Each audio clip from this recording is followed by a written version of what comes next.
بسم اللہ الرحمن الرحیم۔ السلام علیکم ورحمۃ اللہ وبرکاتہ۔ فصلو میں آپ کو خوش آمدید، جی آیا نو، ویلکم، مرحبا۔ I D N Islamic digital network studio برطانیہ کوینٹری سے آپ کی خدمت میں آپ کا میزبان برکات احمد چشتی قادری حاضر ہے۔ آج گزشتہ پروگرام کا دوسرا حصہ ہم نے اس سے قبل گزشتہ جمعرات کو آپ نے ملاحظہ کیا، حضور سید عالم امام الانبیاء آقائے دو جہاں شفیع مجرماں ساقی کوثر سید عالم جناب محمد الرسول اللہ صلی اللہ تعالی علیہ وعلی آلہ وبارک وسلم کی اسوہ حسنہ اور سیرت رسول کے عنوان پر خوبصورت ہمارے پینل میں موجود شخصیات نے بڑی لاجواب گفتگو کی اور سرکار دو عالم صلی اللہ علیہ وسلم کی حیات طیبہ کے خوبصورت موتی پھول آپ کی خدمت میں پیش کیے۔ آج پھر میرے ساتھ موجود ہیں مفتی اہل سنت، مفتی ابن مفتی، محقق اسلام حضرت علامہ مولانا مفتی محمد ولی رضا قادری۔ مفتی صاحب آپ کو خوش آمدید جزاک اللہ آج کی فصلوں میں۔ آج ہمارا یہ second programme I D N Islamic digital network پر ہو رہا ہے۔ دوست اب آپ ہمیں فیس بک پیج پر بھی دیکھ رہے ہیں اور یوٹیوب چینل پر بھی دیکھ رہے ہیں۔ پاکستان آزاد کشمیر کی سرزمین سے تشریف لائے ہوئے ہمارے لائے بہت زیادہ گرامی قدر لائق کے صد احترام مہمان حضرت قبلہ علامہ پیر سید اسد محمود شاہ صاحب قاسمی۔ قبلہ شاہ صاحب میں آپ کو آج کے اس فصل میں خوش آمدید کہتا ہوں۔ بڑا خوبصورت ہمارا گزشتہ پروگرام تھا، اس میں حضور علیہ الصلوۃ والسلام کے اخلاق کریمانہ خلق عظیم پر آپ دونوں حضرات نے بڑی خوبصورت گفتگو کی اور تشنگی باقی تھی۔ یہی جی چاہتا تھا کہ اس عنوان کو مزید بات کی جائے۔ حقیقت تو یہی ہے کہ ہماری زندگیاں کیا 14 صدیاں گزر چکی ہیں، قیامت تک لوگ آتے رہیں گے اور سرکار کی مدح کرتے رہیں گے، نعتیں پڑھتے رہیں گے، لیکن سرکار کی اوصاف کا ایک باب بھی پورا کسی سے نہ ہوا نہ ہو پائے گا۔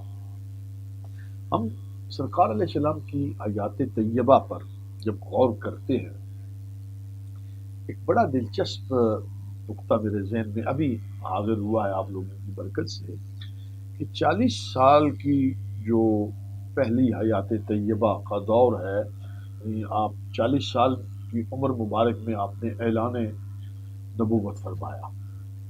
اب اس 40 سال کو میں جب دیکھتا ہوں تو اس سب 40 سالوں میں وہاں قریش کے مرد سردار تھے، قطبہ، شیبہ، ابو جال، ابو لہب، یہ سارے ہی لوگ بستے رہتے تھے۔ کسی نے بھی ان 40 سالوں میں مخالفت نہیں۔ 40 سالوں میں حضور علیہ الصلوۃ والسلام کی ذات والا ستودہ صفات پر نہ کسی نے انگلی اٹھائی، نہ کوئی تان ہوا، نہ کوئی گالم گلوچ ہوا، کچھ بھی نہیں ہوا، بلکہ ان لوگوں نے حضور علیہ الصلوۃ والسلام کے لیے فرمایا، یہ آج تو دنیا کہہ رہی ہے، آج تو پوری دنیا مان رہی، لیکن وہ لوگ جو پھر جانی دشمن بنے، انہوں نے پہلے کیا کہا؟ 40 سالہ زندگی حیات طیبہ کو دیکھ کر وہ کہنے لگے، اے محمد صلی اللہ علیہ وسلم، آپ صادق ہیں، آپ امین ہیں۔ یہ جو وہ کہہ رہے تھے وہ ایک بہت بڑا، یعنی اعلان نبوت کے بعد وہ لوگ بدل گئے۔ یہ ہم بات کرنا چاہیں گے اس پر کہ لوگ بدل گئے، لوگوں کی بولیاں بدل گئی، حالات تبدیل ہو گئے بالکل ہی۔ وہ انہوں نے پتھر اٹھا لیے، گڑھے کھودے، انہوں نے تانے دیے۔ ہر تانا میرے آقا علیہ الصلوۃ والسلام کو اعلان نبوت کے بعد ملا، اس سے پہلے وہ صادق و امین کہنے والے لوگ۔ میں یہ چاہتا ہوں ان میں جب ہم دیکھتے ہیں کہ ابتدائی 40 سالوں میں بہت سارے واقعات ہیں.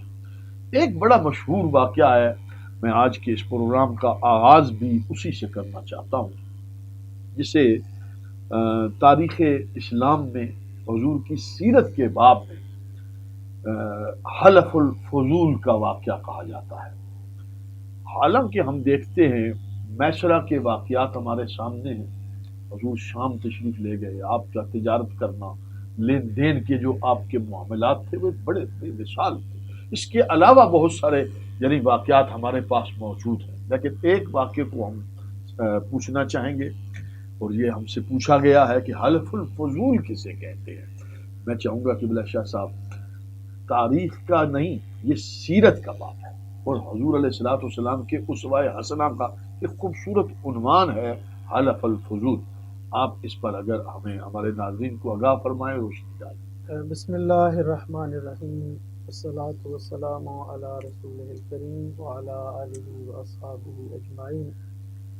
نبی پاک صلی اللہ علیہ وآلہ وسلم کی سیرت مبارکہ کا کوئی بھی پہلو ہے جس کو کتب سیرت میں مختلف اعتبار سے تقسیم کیا گیا. جیسے آپ نے کہا کہ اعلان نبوت سے قبل کا ایک دور ہے، جی یعنی مکی دور کو ہم سیرت پاک میں جب تقسیم کرتے ہیں تو اس کی پھر دو قسمیں بن جاتی ہیں، ٹھیک ہے، کہ ایک ہے اعلان نبوت سے قبل پہلے کا اور ایک ہے اعلان نبوت سے ٹھیک ہے. بعد. جو واقعہ آپ نے بیان کیا ہے یہ اعلان نبوت سے قبل کا ہے کہ جب نبی پاک صلی اللہ علیہ وآلہ وسلم کی عمر مبارک 20 سال ہے، اللہ بالکل ایک شباب کا عالم ہے، سبحان، شباب پر بھی شباب، شباب ہے. اور سبحان پھر عرب کے اس ماحول میں کہ جہاں بے روی ہے، معاشرے میں شراب نوشی ہے، جھوٹ بولنے کو فخر سمجھتے ہیں، ڈاکے مار کے بعد میں مجلسوں میں آ کے فخر کرتے تھے کہ ہم نے یہ ڈاکہ مارا. یعنی گناہ، برائیاں، عیب جس معاشرے میں فخر کے طور پہ محسوس کیے جاتے تھے اور معاشرے میں اس کو عورت برا، کے جی حوالے سے خاص طور پہ. بالکل.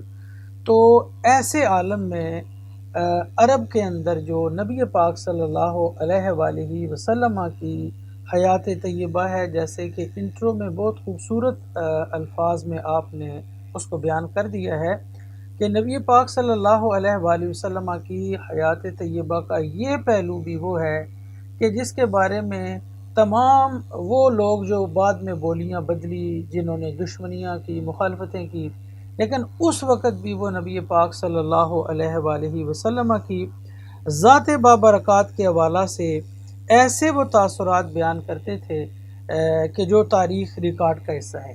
حلف الفضول جو ہے اس کو اصل میں اس لیے یہ اس کی میں وجہ تسمیہ بتانا چاہتا ہوں حلف کہ الفضول، ہاں، کہ اس میں تین، یعنی یہ ایک معاہدہ، حلف ہم کہتے ہیں ایک معاہدہ، ایگریمنٹ ہے، ایک معاہدہ ہوا. ٹھیک ہے، تو فضول اس کو اس لیے کہا گیا کہ اس میں تین افراد جو تھے ان کے نام میں فضل آتا تھا. ٹھیک ہے، تو اس اعتبار سے گویا وہ فضل نام کے وہ تین سرکردہ عرب کے سردار تھے، تو جس وجہ سے اس معاہدے کا نام ان لوگوں کی ناموں کی وجہ سے اس معاہدے کا نام پڑ گیا.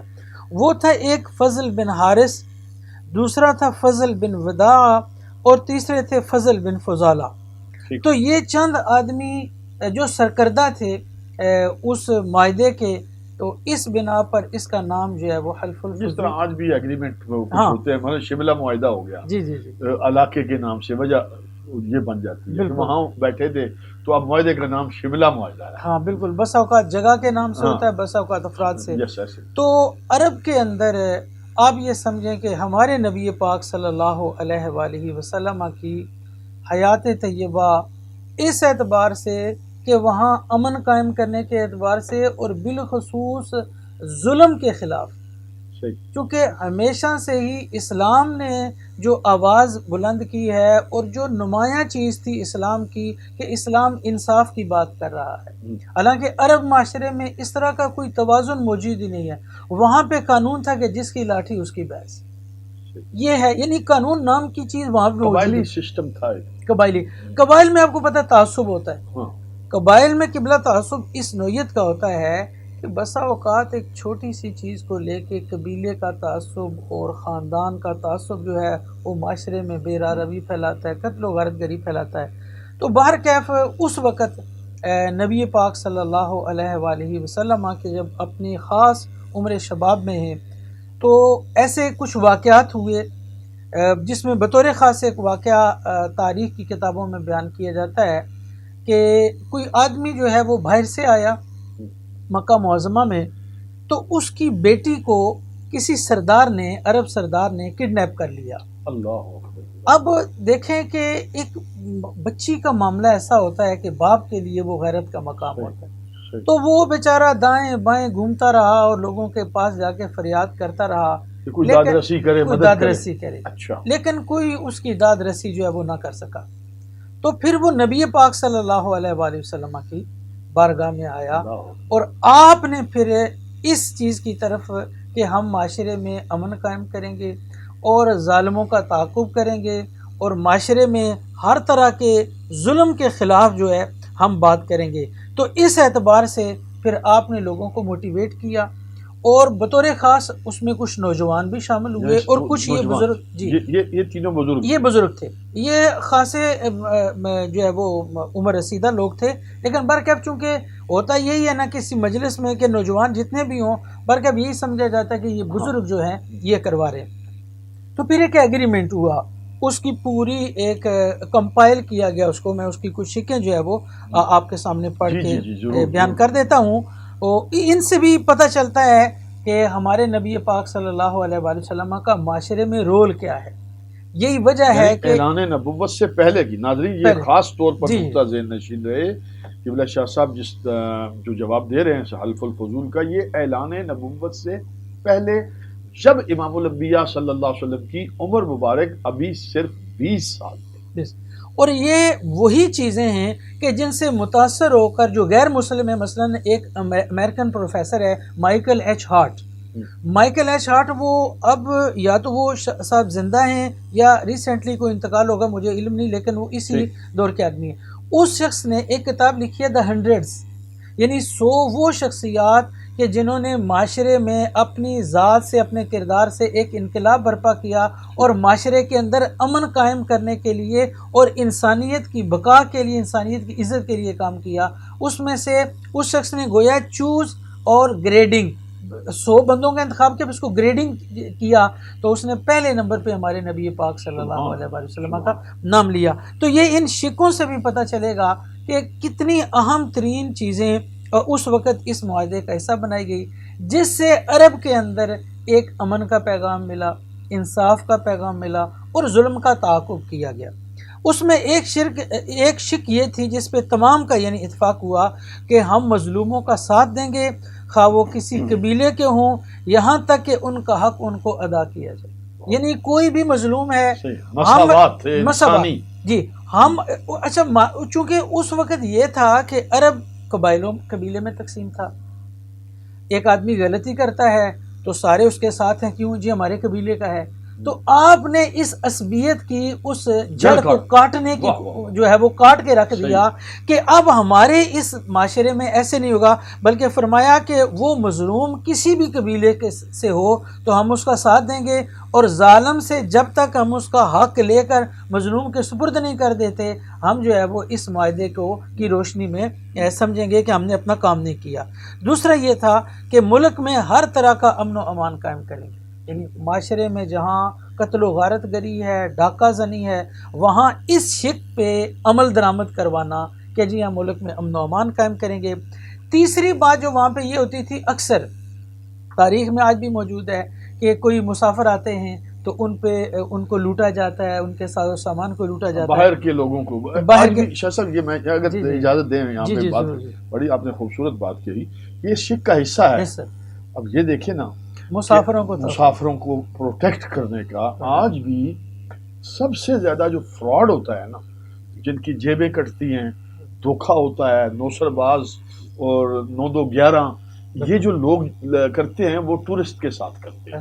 یعنی دنیا میں کچھ ایسی کنٹریز ہیں جہاں پر جانے سے لوگ ڈرتے ہیں، گھبرا جاتے ہیں، تو یہ مکہ مشرفہ میں مسافروں کے لیے، ٹورسٹ کے لیے، باہر سے آنے والوں کے لیے سب سے پہلے پروٹیکشن پلان جو تیار کیا ہے نبی پاک اللہ اب اور یہ چونکہ مکہ ایک ایسا سبحان تجارتی اللہ۔ مرکز تھا اچھا کہ ہر طرف سے لوگ جو ہے وہ اس طرف آتے تھے، یہاں ہاں بڑے بڑے بازار تھے، ہاں عکاظ نامی بازار اور اس طرح کے یس جو ہے وہ میلہ لگتا یہاں تھا وہاں میلہ تھا، ہاں تجارتی منڈیاں تھیں، لوگ باہر سے آتے تھے کیونکہ وہ اس وقت حجاز کے اندر یہی ایک مقام تھا کہ ایک تو خانہ کعبہ کی مرکزیت بھی، چونکہ کفار ہونے کے باوجود بھی وہ اس کو قابل ہاں عزت بالکل وہ سمجھتے تو تھے ظاہری بات اور ہے، آتے تھے وہ تو اولاد ابراہیم تھے نا۔ اولاد ابراہیم۔ تو اس اعتبار سے انہوں نے تیسری جو شک یہ رکھی کہ مسافروں کی حفاظت کریں گے اور کسی بھی مسافر کو جو یہاں پر آئے گا ہم اس کو تکلیف نہیں پہنچانے دیں گے اور ہم ان کو امن دیں گے،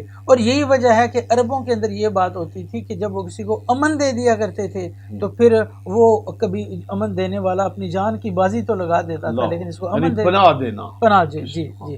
تو اس میں چوتھی شک یہ رکھی گئی کہ غریبوں کی امداد کرتے رہیں۔ اچھا وہ جو آپ نے پچھلے پروگرام میں مولانا الطاف حسین علی کے ہاں اشعار وہ بھی پڑھے نبیوں تھے، میں رحمت لقب پانے والا، واہ، مرادیں غریبوں کی بر لانے بر والا، لانے سبحان والا، اللہ، وہ اپنے پرائے کا غم کھانے والا، واہ یعنی واہ اپنے یا پرائے۔ واہ، تو دیکھیے یہ کتنی خوبصورت شکیں ہیں کہ چوتھی شک یہ رکھی کہ غریبوں کی امداد کرتے رہیں گے، اور پھر پانچویں اہم ترین کہ کسی ظالم یا غاصب کو مکہ میں نہیں رہنے دیں گے، اللہ اکبر، یعنی سزا بھی تجویز کی، سزا بھی تجویز کی، ملک یعنی بدر کیا جائے گا۔ اس سے ہم جو ہے وہ حق تو وصول کریں گے مظلوم کا، لیکن پھر یہ ہے کہ وہ وہاں پہ رہ بھی نہیں سکتا ہے اگر کوئی عادی مجرم بن گیا ہے، اتنا بڑا ظالم ہو گیا ہے۔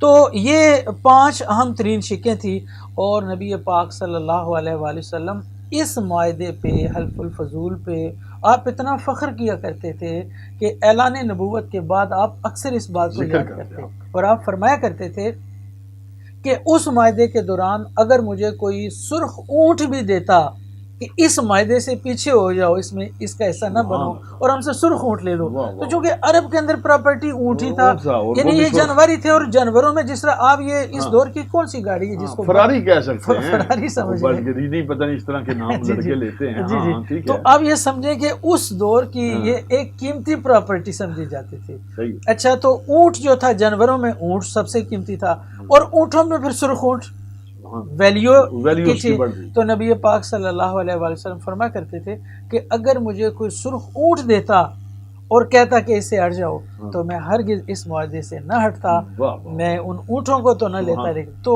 یہ وہ واہ، پہلو ہے جی بہت کہ ہی خوبصورت آپ نے جی اس کا خلاصہ کر دیا۔ اس پر تفصیل سے ہر شک پر اگر بات کرے تو پورا جی پروگرام جی ہمارا پروگرام لگ سکتا ہے، لیکن شاہ صاحب نے بڑا زبردست خلاصہ کر دیا ہے۔ سیرت کے ابواب حضور علیہ الصلوۃ والسلام کی ولادت باسعادت کے ساتھ ہی شروع ہو جاتے ہیں۔ حضرت سیدہ حلیمہ سعدیہ جو آپ کی رضائی والدہ ہیں، آپ کا وہ جو قیام ہے وہاں پر، سیرت نے وہاں سے بہت سے ہمیں واقعات دیے ہیں۔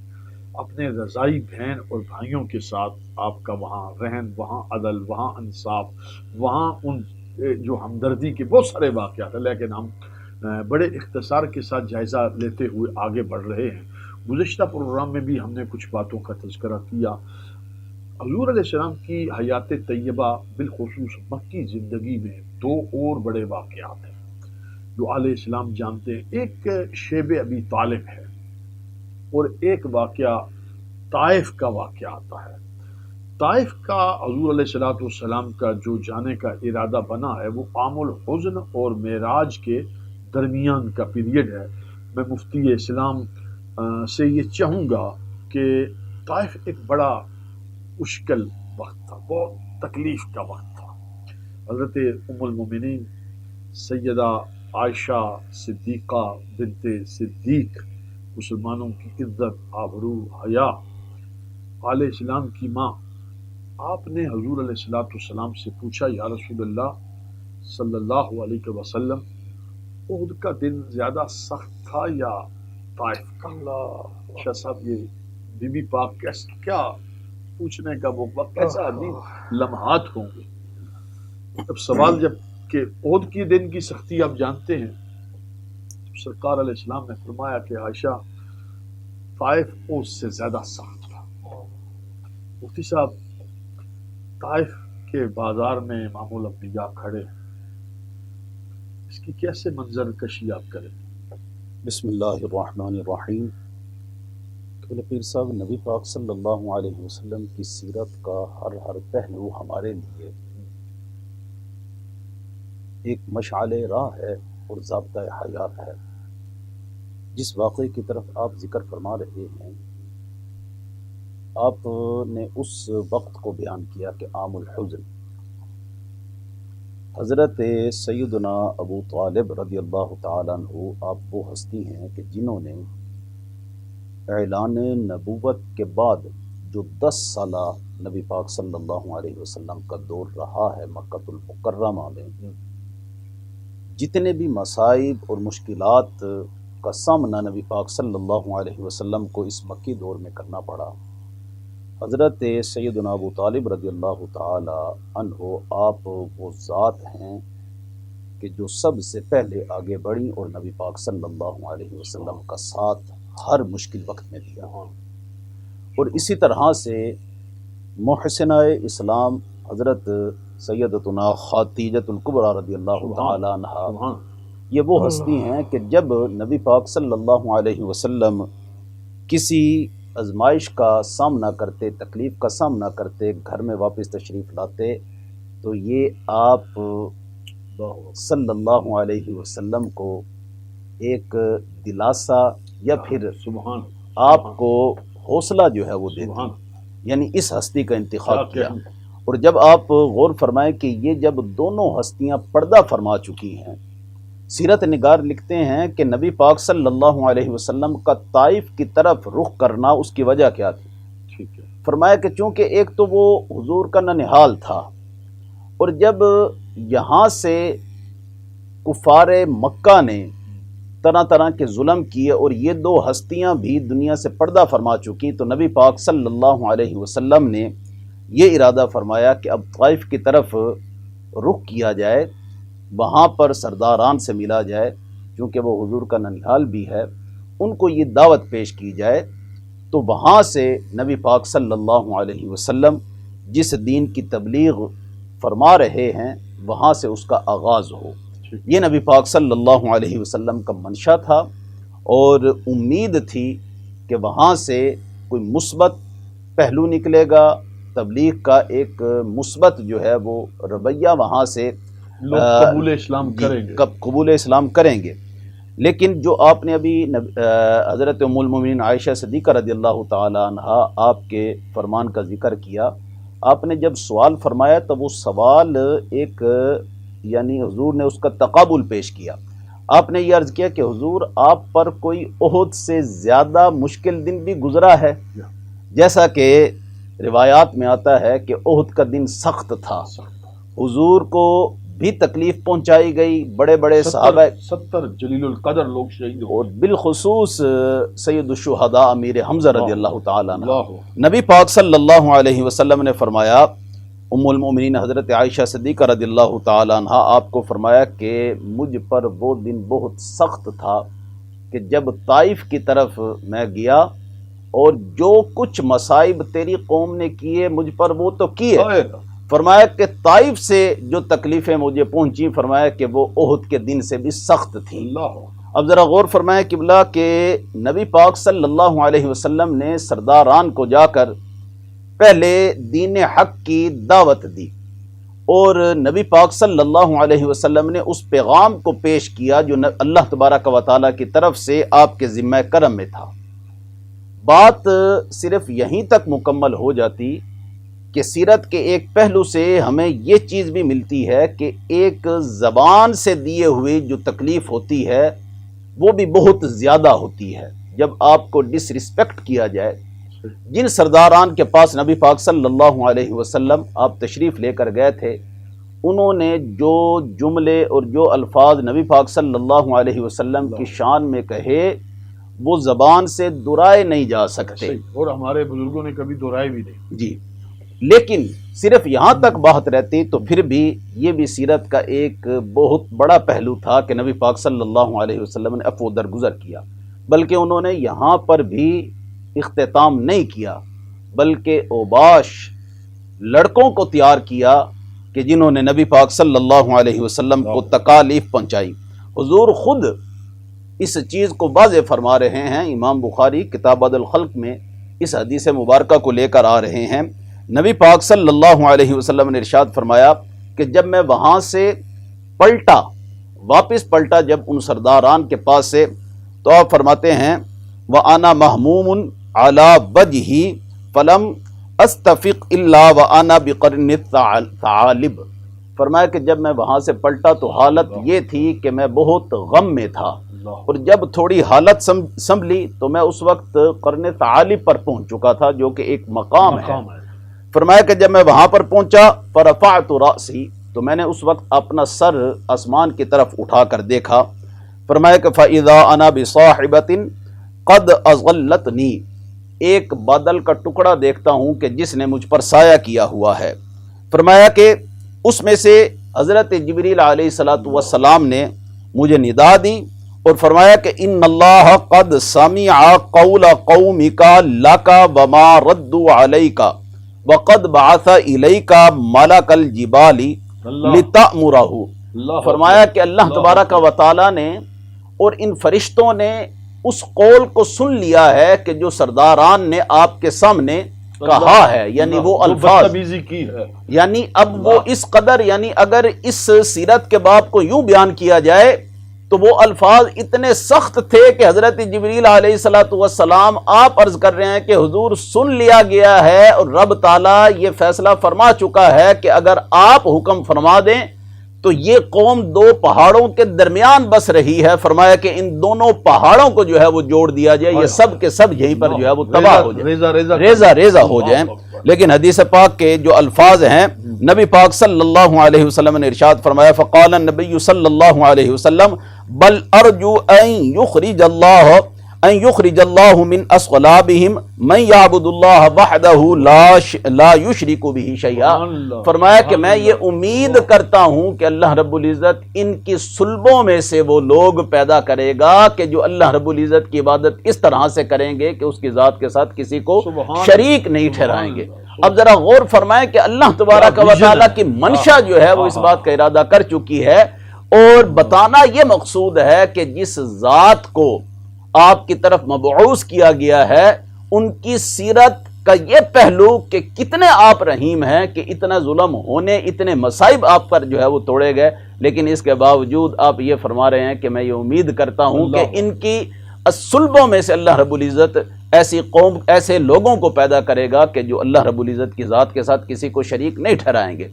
یہاں پر دیکھیں کہ حضرت نوح علیہ السلام نے یہ فرمایا تھا رب لا تذر علی الارض من الکافرین دیارا، فرمایا کہ اے اللہ اب زمین پر ان میں سے کسی کو جو ہے نا وہ باقی نہ چھوڑ۔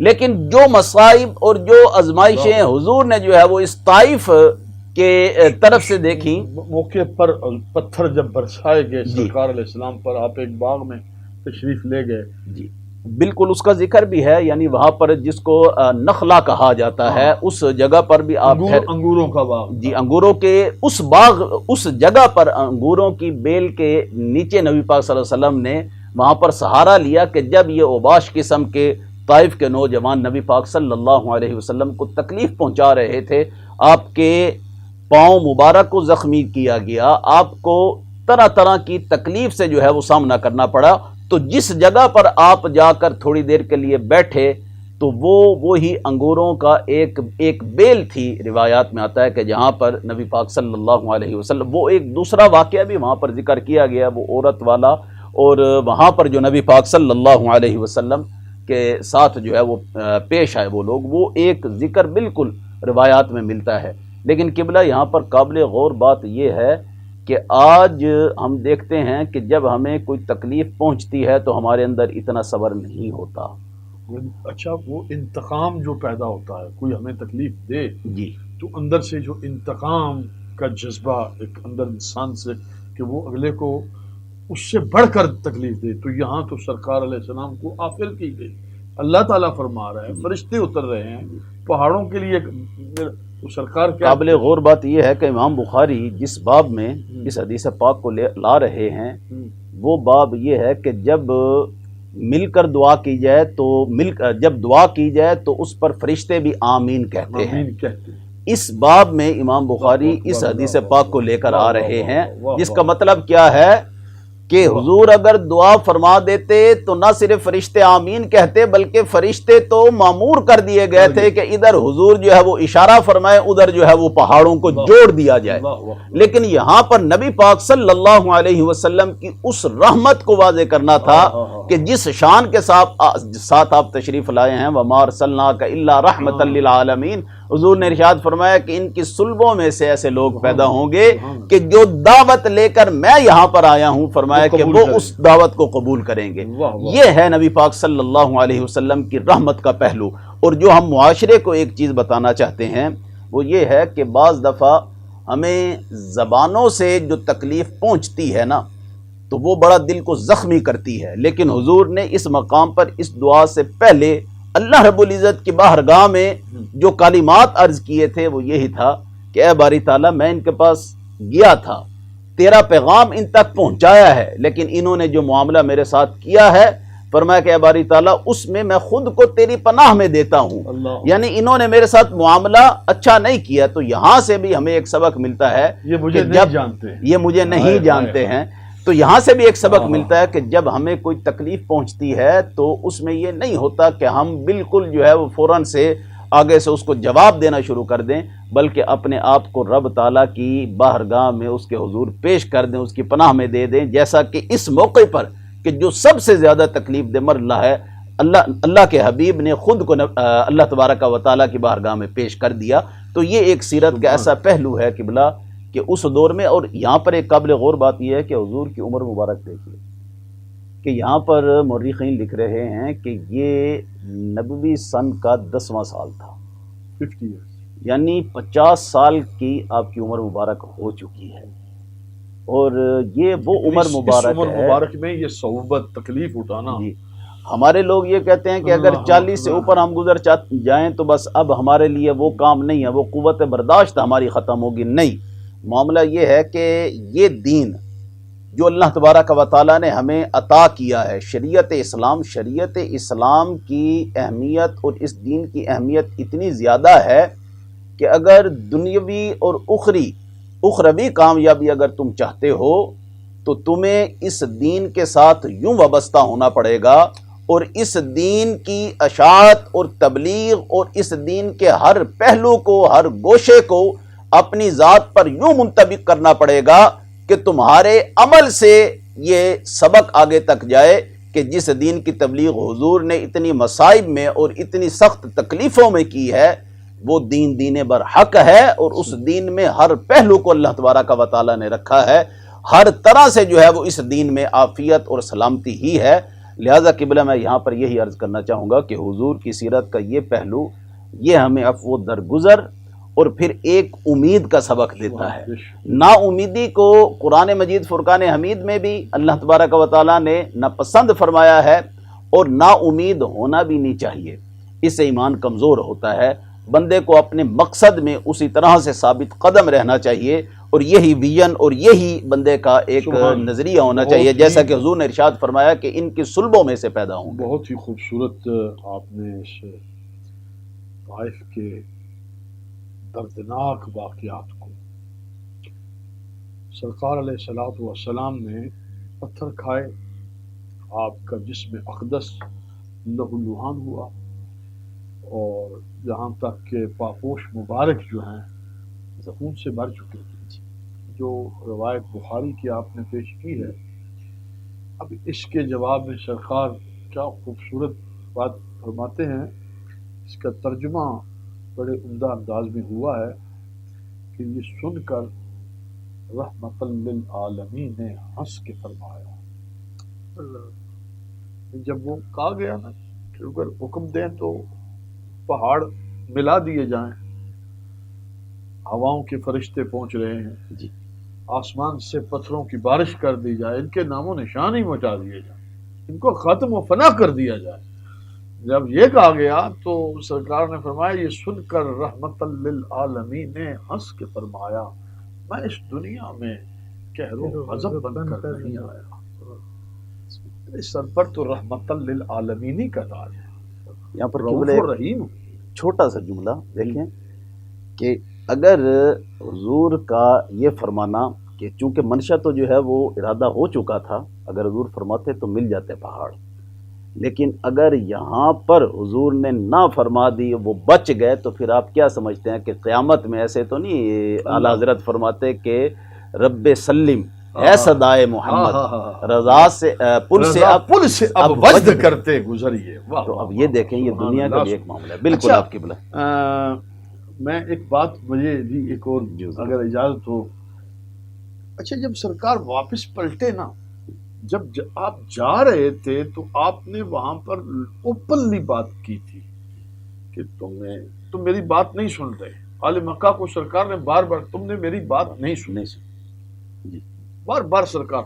یہاں پر اہل سیر نے جو لکھا ہے تقریباً 5 سے 6 سال کا جو پیریڈ ہے نا اعلان نبوت کے بعد، فقط مسلمانوں کی تعداد 40 تھی. پھر وہ ہجرت حبشہ کے افراد سے چونکہ کچھ اندازہ لگتا ہے تو کل ملا کر اس پیریڈ تک جس کا آپ نے تذکرہ فرمایا ہے نا، تو اہل سیر نے زیادہ سے زیادہ تعداد 200 اور 300 کے درمیان لکھی ہے، مرد اور عورتوں کو ملا کر. یہ ٹوٹل جو ہیں وہ قبول اسلام کرنے والے لوگ. اب جب سرکار نے ایک کھلے عام یہ بات کہی کہ تم بات نہیں مان رہے میرے پیغام کو، دعوت کو قبول نہیں کر رہے، تو میں طائف میں جاؤں گا. چونکہ ان کی برادری تھی نا، جیسا کہ آپ نے کہا، تو برادری تھی تو وہ میری بات. اب انہوں نے بھی تو پھر اس کا جواب دیا ہوگا نا. جب سرکار نے یہ بات کہی تو وہ بھی تو آگے سے منہ سے بولے ہوں گے نا. تو وہ میں زیادہ تو اس کی منظر کشی نہیں کرتا، بہت تکلیف دہ الفاظ ہیں، تو اس کا ایک ہی لفظ میں اگر کہوں تو انہوں نے کہا دیکھ لیں گے. ایک لفظ میں اگر کہوں تو دیکھ لیں گے کہ کون آپ کی بات سنتا ہے. اب ہوا کیا؟ اب یہ بڑا نازک سا مرحلہ ہے. تو وہاں پر معاملہ تو بالکل حسب منشا کفار اور مشرکین کی ہو گیا. حسب منشا حضور علیہ السلام کی تو نہیں ہوا.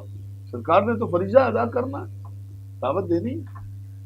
اب یہ ہوا کہ سرکار کو اس بات کا اندیشہ ہوا کہ اب میں جب واپس مکہ مشرفہ میں داخل ہوں گا، اب نہ تو سیدہ خدیجہ ہے، اب نہ ہی حضرت ابو طالب ہیں کہ ان کا وہ حیا کریں.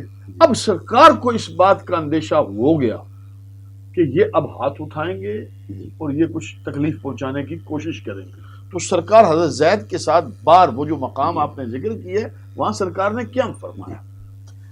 اچھا جب وہاں قیام فرمایا تو پھر ان کے ذریعے آپ نے مکہ میں پیغام بھیجے. جو آپ نے پہلے فرمایا نا کہ مکے میں ایک رواج تھا پناہ دینے کا، ضمانت دینے کا، تو سرکار نے یہی فیصلہ فرمایا کہ ہمیں کسی مکہ میں سے کوئی ضمانت دے تاکہ یہ مجھ پر یہ اس طرح سے بزدلانہ حملہ نہ کر سکے، کیونکہ بزدلانہ حملہ اس طرح سے کیا جاتا. تو یہ بھی ایک لمبی داستان ہے، اس کا رد عمل کیا آیا. لیکن میں یہاں لے جانا چاہتا ہوں کہ مطعم بن عدی نے بالکل یہ فیصلہ کیا. اپنے غالباً ان کے 5 یا 6 بیٹے تھے اور بڑے کڑیل جوان تھے. ان کے ساتھ انہوں نے کہا کہ میں یہ کروں گا. حالانکہ وہ مشرکین میں سے تھے، کافر سے تھے، لیکن انہوں نے کہا جی میں کروں گا. وہ اپنے بیٹوں کو لائے اور وہاں سے حضور علیہ السلام کے ساتھ وہ چلے. ان کو کہا جی میری آپ میں سوال نہیں پیدا ہوتا کہ کوئی آپ کی طرف انگلی اٹھائے. اب وہ حضور کی جو کیفیت بنی تھی وہ اس لیے تھی کہ اب ابو طالب نہیں ہے، یہ وجہ بنی. اب جب مطعم بن عدی لے کے چلے نا تو ان کے بیٹے حضور کے آگے پیچھے دائیں بائیں ایک پورا حصار بنا کر وہ لے کر بڑے پروٹوکول آپ کے نا اس شان کے ساتھ جا رہے ہیں. اور حرم کعبہ میں پہنچے، سرکار نے وہاں نماز ادا فرمائی اور پھر انہوں نے اعلان کیا کہ خبردار کوئی محمد عربی کی طرف انگلی اٹھ. اب یہ ایک معاملہ ہوا جناب. بدر میں جب معاملہ پہنچا نا، اس کے بہت ٹائم بعد، یعنی یہ غالباً 3-4 سال کے بعد کا مسئلہ ہے. بدر میں ان ہی مشرکین کے 70 لوگ گرفتار ہو گئے. اب وہ جو معاملہ چلا نا ان کی آزادی کے لیے کہ ان کو چھوڑا جائے، کس طرح چھوڑا جائے، ان سے مال لے کر چھوڑا جائے، کسی سے یہ کروایا جائے، عوض کے بدلے ہی ہوتا ہے. اس موقع پر حضور علیہ السلام کا ایک یادگاری جملہ سبحان اللہ آپ نے اچھا مطعم جو ہے اسی پیریڈ میں اس کی ڈیتھ ہوگی، بدر سے قبل ہی ہوگی، بدر سے پہلے ڈیتھ ہوگی. اب بدر سے پہلے مطعم جس نے وہ پناہ کا اعلان کیا تھا وہ تو فوت ہو گیا اور کفر میں ہی فوت کفر ہوا. پہ جی بالکل. لیکن دیکھیے گا اس مقام پر کہ بدر میں سرکار علیہ الصلوۃ والسلام نے یہ فرمایا کہ اگر آج متم ہوتا اور وہ مکے سے مجھے پیغام بھیجتا کہ محمد میری قوم کے 70 بندے تمہاری قید میں ہیں، میری خاطر انہیں آزاد کر دو، تو سرکار فرماتے ہیں میں متعم کے اس پیغام پر ان 70 کو بلا معاوضہ بلا عوض میں ان کو آزاد کر دیتا. حل جزاء الاحسان الا الاحسان. بس یہ بات میں آپ کو اس لیے سنا رہا ہوں کہ یہاں ایک دن کی خدمت ہے، کچھ لمحے کی خدمت ہے. مطعم بن عدی کی چند ایک دن کی خدمت اس نے کی، تو حضور نے 4 سال کے بعد فرمایا کہ اگر آج مطعم ہوتا تو میں 70 کے 70 مشرکوں کو آزاد کر دیتا اور بلا عوض. کیوں کہ اس نے اس موقع پر میری خدمت میں. اب یہاں سے تصور کریں کہ جس ہستی نے 52 سال، ایک نہیں، 2 نہیں، 3 نہیں، 52 سال یہی کام کیا جو مطعم بن عدی نے ایک دن کیا. ایک دن جس نے کیا، حضور نے 4 سال بعد یاد رکھا اور مدینے میں بیٹھ کر کہا اگر مطعم ہوتا تو اس کا پیغام بھی وہاں سے آ جاتا تو میں نے آزاد کر. آپ اندازہ لگائیں حضرت ابو طالب کا کہ جنہوں نے یہی کام 52 سال کیا ہے. امت کو اس پر تھوڑا سا غور و فکر کرنا چاہیے. یہی سے مضمون کو آگے بڑھاؤں گا. اسی مکی زندگی میں جب ہم ابھی حضرت ابو طالب کا ذکر کر رہے ہیں، ایک ایسا دن بھی آ گیا ہے کہ جب خاندان بنو ہاشم کو، صرف تنہا حضور کی ذات کو نہیں، پورے خاندان، اور اس خاندان میں کوئی اور قریشی نہیں ہے، یہ بھی یاد رکھیے. یعنی وہ لوگ جو حضور علیہ السلام پر ایمان لا چکے ہیں، جن میں کشور صداقت کے تاجدار حضرت سیدنا ابو بکر صدیق رضی اللہ تعالیٰ عنہ کی ذات ہے. حضرت جناب سیدنا ابو طالب رضی اللہ تعالیٰ عنہ، یہ ہم نے جس مقام پر ہماری گفتگو پہنچی ہے کہ سرکار دو عالم صلی اللہ علیہ وسلم کی 52 سال خدمت کی. یہاں سے اب اگلا مرحلہ ہے مکی زندگی کا کہ جہاں طائف ہوا، وہاں اور اس کے علاوہ بہت سے دردناک واقعات ہیں. لیکن یہ ایک بڑا عجیب ہے کہ خاندان بنو ہاشم کو اب ٹارگٹ کر لیا گیا ہے. اب یہ شاہ صاحب میں یہ جملہ رکھنا چاہتا ہوں آج کے اس عہد میں، آج کے اس دور میں. دیکھیے حضرت سیدنا ابو بکر صدیق رضی اللہ تعالیٰ عنہ جو خلیفہ اول ہیں، خلیفہ بلا فصل ہیں، اور ہمارا اہل سنت کا یہ عقیدہ ہے آپ افضل البشر بعد الانبیاء ہیں، قریشی ہیں. آپ قریشی. بالکل. جس طرف میں لے جانا چاہتا ہوں شاہ صاحب، وہ صرف اور صرف بنو ہاشم تھے. وہاں سارے قریشیوں کے ساتھ سوشل بائیکاٹ نہیں کیا. 3 سال تک وہ جو سوشل بائیکاٹ رہا شیب ابی طالب نے، وہاں صرف خالص بنو ہاشم تھے. اب جن لوگوں کو یہ آج کی اس تاریخ میں لگتا ہے کہ سارے ہی قریشی ہیں، تو ذرا تاریخ کا یہ ورق اٹھا کر دیکھیے گا کتنا دردناک وقت ہے. میں قبلہ شاہ صاحب شیب ابی طالب پر ایک خلاصہ چاہتا ہوں. جناب میں عرض کروں کہ ایک تو آپ کو یہ کریڈٹ جاتا ہے کہ یہ مضامین اب لوگوں نے بیان کرنے چھوڑ دیے ہیں. یہ تاریخ کا ایک گمشدہ باب بن چکا ہے ابی طالب. لیکن جو اہل درد ہیں وہ جب تذکرہ بھی کرتے ہیں تو ان کی آنکھیں نم ہو جاتی ہیں. تو میں اختصاراً اس پہ بات کرنے سے پہلے ہمارے کراچی کے ڈاکٹر مفتی اعجاز بشیر صاحب ہیں، انہوں نے بڑا خوبصورت تو انہوں نے اس پہ نا ایک کچھ اشعار ہیں، زیادہ ہیں وہ 37-38 اشعار ہیں، لیکن انہوں نے خوبصورتی سے ان کو پرویا ہے. تو میں بات سے قبل وہ ذرا بیان کرنا چاہتا ہوں کہ مصطفیٰ جانے جہاں شاب ابی طالب میں ہے، نور حق سجدہ کنا شاب ابی طالب میں ہے. 2 کریموں کا نشان شاب ابی طالب میں ہے، مصطفیٰ دونوں کی جان شاب ابی طالب میں ہے. قدسیوں کا آستاں شاب ابی طالب میں ہے، کائنات کن فکاں شاب ابی طالب میں ہے. جس نے ناموس محمد پر صدا پہرا دیا، ہاں وہی پیر مغاں شاب ابی طالب میں ہے. کون بولا کون بولے گا ابو طالب فقط، کیا پیارا کیسا پیارا ترجمہ شاب ابی طالب میں ہے.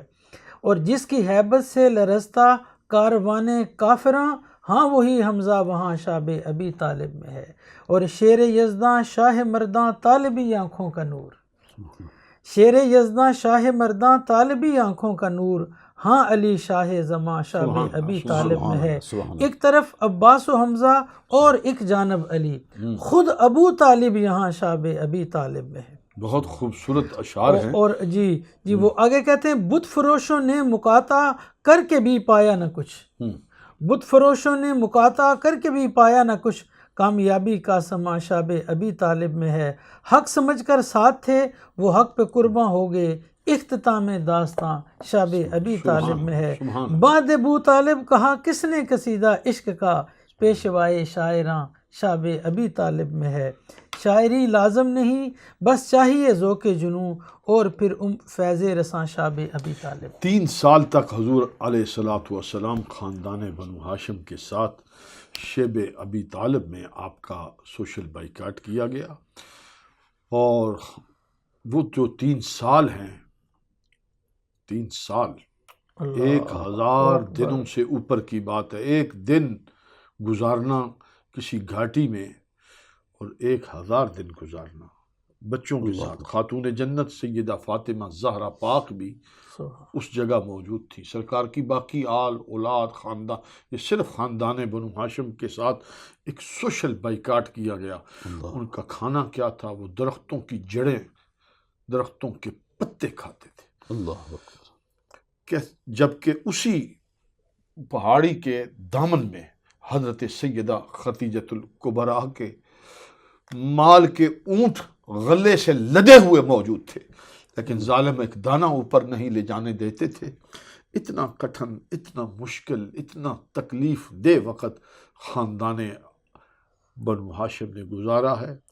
میری دعا ہے اللہ جل جلالہ پروردگار عالم حضور نبی علیہ السلام کی سیرت مبارکہ کے خوبصورت جو واقعات میرے مقتدر علماء کرام نے بیان کیے، ان کا نور اللہ تعالیٰ مجھے، آپ، ہم سب کو نصیب فرمائے، خیر اور برکت اور روحانیت اللہ تعالیٰ ہمیں عطا فرمائے۔ انشاءاللہ اگلے پروگرام میں آپ سے دوبارہ ملاقات ہوگی، تب تک کے لیے اپنے میزبان برکات احمد چشتی قادری کو اجازت دیجیے۔ السلام علیکم ورحمۃ اللہ وبرکاتہ۔